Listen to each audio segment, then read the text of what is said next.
पहिलेच्या काळात राणीच्या पोटातून राजा जन्माशयाचा, पण ज्या दिवशी बाबासाहेब आंबेडकरांनी या देशाचं संविधान लिहिलं, मतपेटीतून राजा निर्माण होऊन राहिला. ताकद आहे बाबासाहेबाची.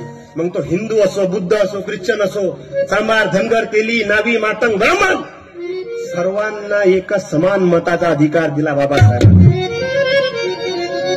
पण आम्ही किंमत नाही केली मताची. एक म्हैस जर घ्यायला मार्केटमध्ये जाण तर 80,000 रुपयाची म्हैस आहे. एक चांगली जोडी जर घ्यायची आहे बैलाची तर 1.5 लाख रुपये किंमत आहे बैल जोडीची. आणि चांगलं कुत्रं जर घ्यायचं असेल तर 5 ते 10 हजार रुपयाचं एक कुत्रं आहे.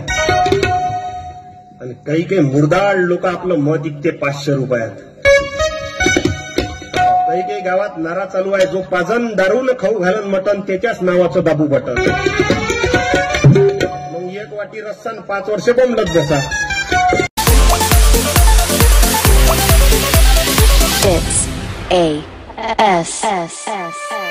मुबारक बहार में खुले गुलकार में अचानक ये जगमगाता नूर